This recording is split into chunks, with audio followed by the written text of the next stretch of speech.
Resident Evil, A Conspiração da Umbrella, capítulo 8. Rebecca? Me deixa entrar, é o Chris. Algo pesado foi arrastado contra a parede e a porta abriu. Chris entrou já tirando o diário do colete. Eu achei esse diário num dos quartos. Parece que houve algum tipo de pesquisa aqui.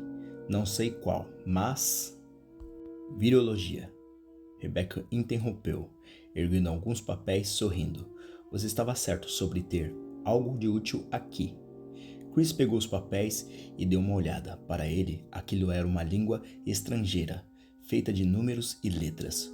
O que é isso tudo? DH5A, MCR... Você está olhando para um mapa de descendência, ela disse. Aquele é o de um hospedeiro por criação genômica, contendo citosina metilada ou resíduos de adenina, dependendo. Chris levantou a sobrancelha. Vamos fingir que eu não faço a mínima ideia do que você está falando e tente de novo. O que você achou? Rebecca corou levemente e pegou os papéis de volta. Desculpe, há um monte de coisas aqui sobre infecção viral. Isso eu entendo, um vírus. Ele folheou o diário contendo a data do primeiro relato do acidente no laboratório.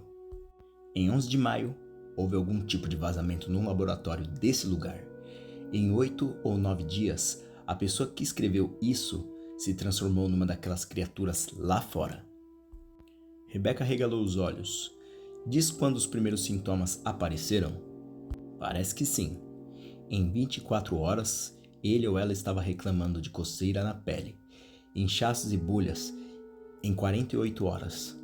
Rebecca empalideceu. Isso é uau! Chris acenou. É, exatamente.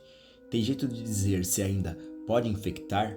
Não, sem mais informações. Isso é tudo. Rebecca apontou para o baú cheio de papéis. É bem velho, uns 10 anos, e não há nada específico sobre aplicação.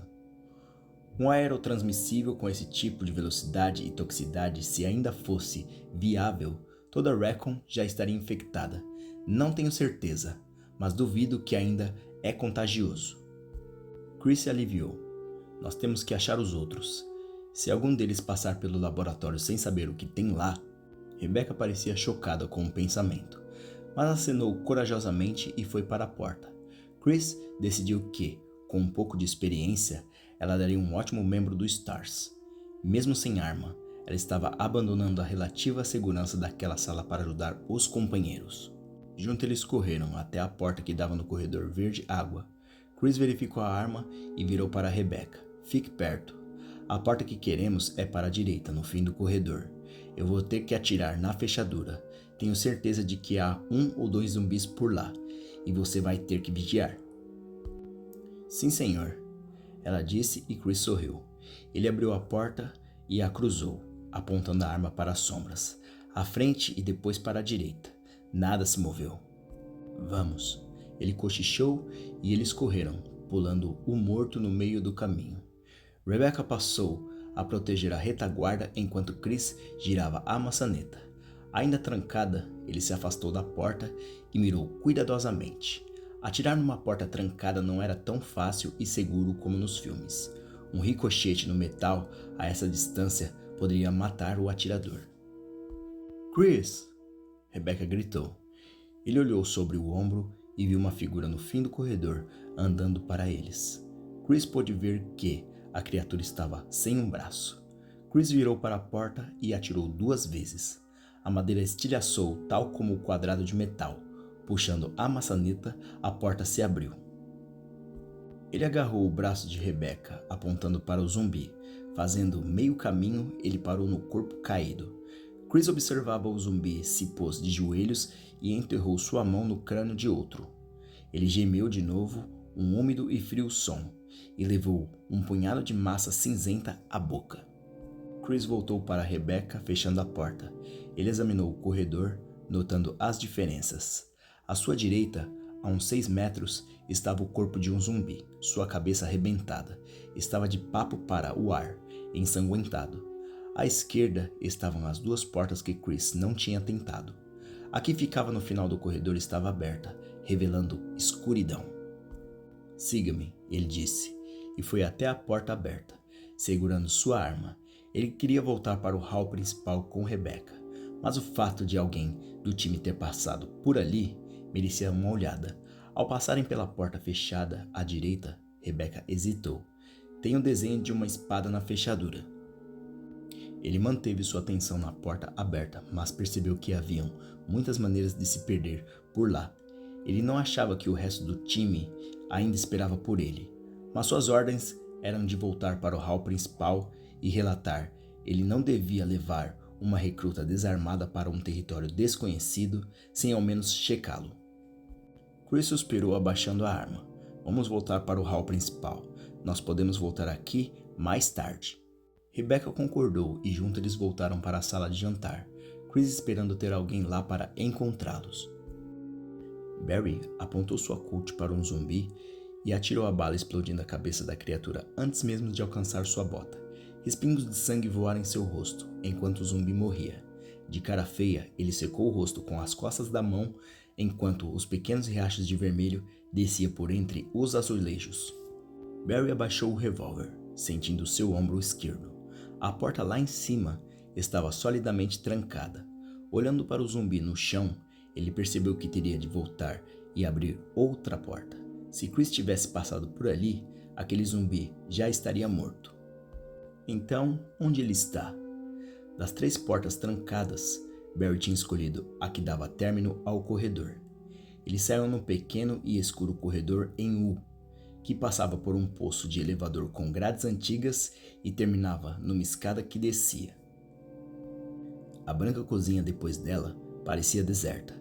A bancada no meio da cozinha estava coberta de poeira e havia umidade nas paredes, sem sinais de uso recente, sem sinal de Chris. A porta do outro lado estava trancada. Ele ia voltar quando percebeu um rastro na poeira do chão e o seguiu. Suspirando, Barry passou pelo zumbi morto. Uma última checada antes de subir e tentar a segunda porta. No fundo da cozinha à esquerda havia o mesmo poço de elevador protegido pelas grades fora de moda. Ele não chamou o elevador, mesmo porque o botão do andar de cima não tinha funcionado. Além disso, a ferrugem na grade de metal sugere que ninguém a usou por muito tempo. Ele se virou e voltou, pensando em Jill. Barry não gostava daquela casa. Era fria, perigosa e cheirava como um frigorífico de carne. Ele não é do tipo que se assusta fácil ou deixa a imaginação fluir, mas metade dele sempre espera ver um fantasma debaixo de um lençol, branco e balançando correntes a cada curva. Ouve um distante barulho atrás dele. Barry virou e apontou a arma ao acaso, seus olhos arregalados e boca seca.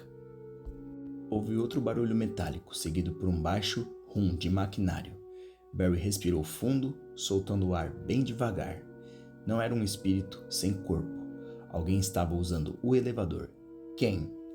Chris e Wesker estão desaparecidos e Jill está na outra asa. Ele esperou onde estava abaixando a arma. Se ele parar nesse andar, Barry terá uma boa mira caso alguém apareça na curva.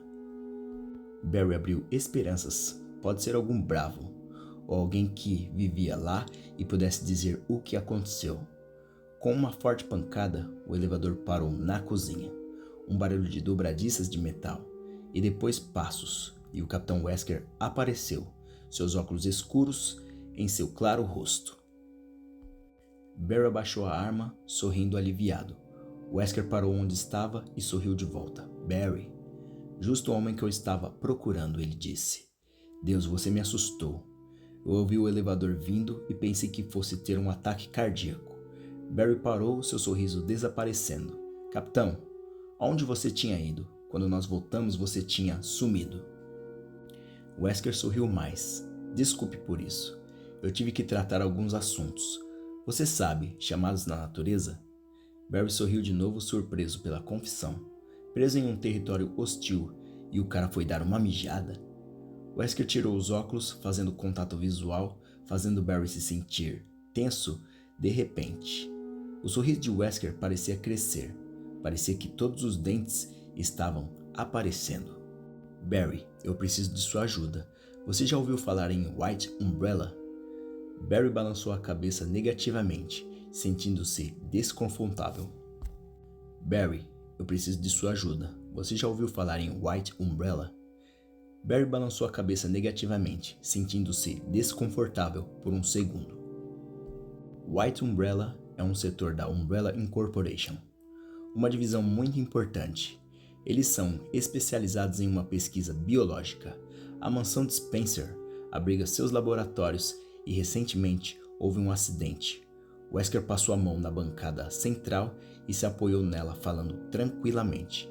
Esta divisão da Umbrella tem alguns laços com a organização STARS e há pouco tempo eu fui convidado para ajudá-los nessa situação.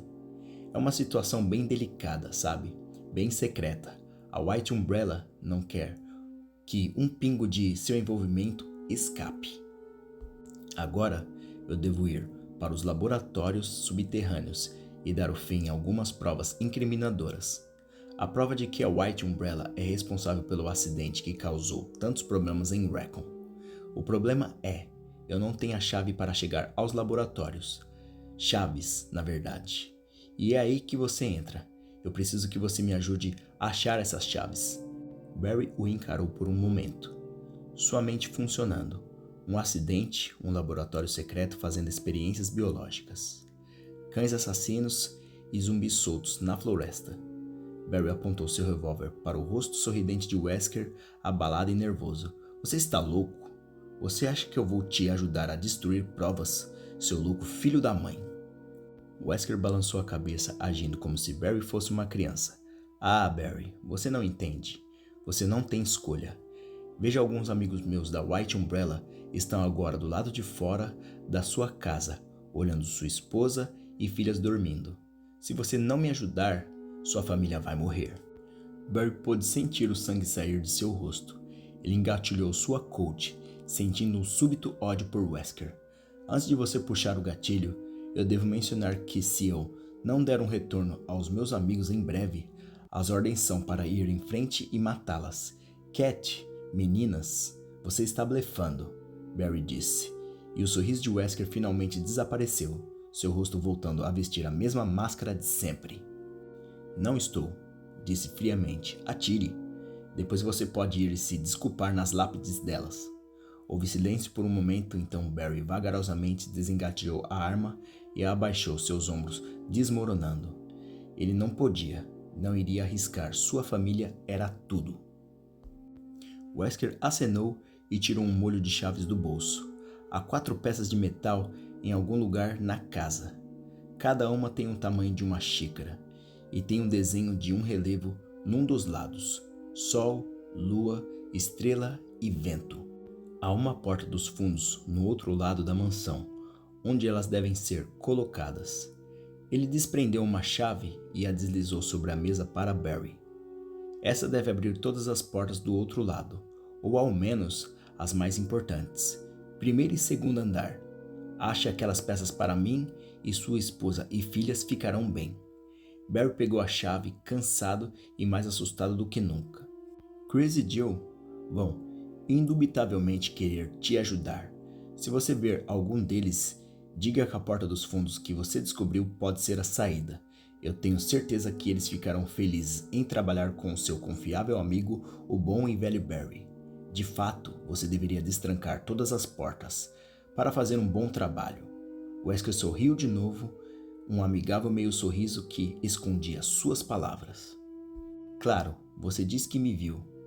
Isso complicaria as coisas. Se eu tiver problemas, digamos, baleado pelas costas...